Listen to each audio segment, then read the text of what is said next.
চলতি টি-20 বিশ্বকাপে গ্রুপ পর্ব থেকে ছিটকে যাওয়ার শঙ্কায় পড়েছে সাবেক বিশ্ব চ্যাম্পিয়ন অস্ট্রেলিয়া। সবশেষ ম্যাচে পার্লেকেলেতে শ্রীলঙ্কার কাছে ৮ উইকেটের বড় ব্যবধানে হেরেছে পাথম নিশাঙ্কার অপরাজিত সেঞ্চুরিতে। বি গ্রুপে ৩ ম্যাচে মাত্র ২ পয়েন্ট অস্ট্রেলিয়ার, আর শ্রীলঙ্কা টানা ৩ ম্যাচ জয় ৬ পয়েন্ট নিয়ে সুপার ৮ নিশ্চিত করেছে। তাই এখন বলা যায় সুপার ৮-এ শ্রীলঙ্কা, টানা ২ হারের শঙ্কায় অস্ট্রেলিয়া।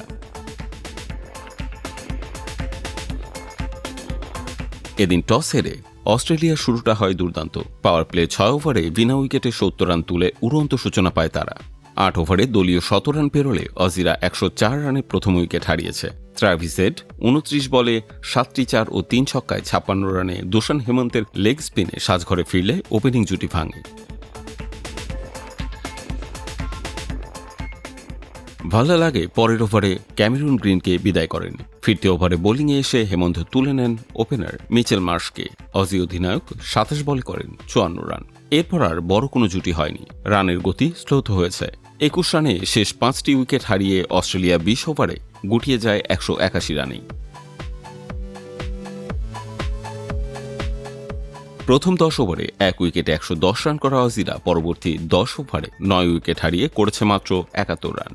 শেষ দিকে শুধু জস ইংলিশ ২২ বলে ৩-৪-এ ২৭ রান করেন। গ্লেন ম্যাক্সওয়েল ১৫ বলে একটি করে ৪ ছক্কায় করেন ২২ রান। হেমন্ত ৪ ওভারে ৩৭ রানে ৩টি এবং দুশান্ত চামিরা ৪ ওভারে ৩৬ রানে ২টি উইকেট নেন। জবাবে দলীয় ৮ রানেই প্রথম উইকেট হারায় লঙ্কানরা। দ্বিতীয় উইকেটে ৬৬ বলে ৯৭ রানের জুটি করেন পাথম নিশাঙ্কা ও কুশল মেন্ডিস। এতে জয়ের ভিত পেয়ে যায় লঙ্কানরা।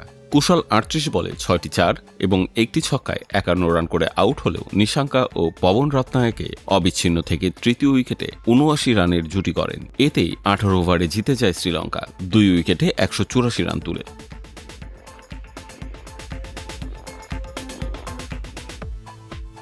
নিশাঙ্কা ক্যারিয়ারের দ্বিতীয় সেঞ্চুরি করে ৫২ বলে ১০-৪ ও ৫ ছক্কায় ১০০ রানে অপরাজিত থাকেন।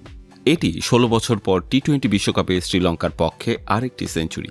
২০১০ সালে মাহেলা জয়বর্ধনে শতক করেছিলেন জিম্বাবুয়ের বিপক্ষে। পবন ১৫ বলে ৬ বাউন্ডারিতে করেন হার না মানা ২৮ রান। ২ উইকেট নেন মার্কাস স্টয়নিস।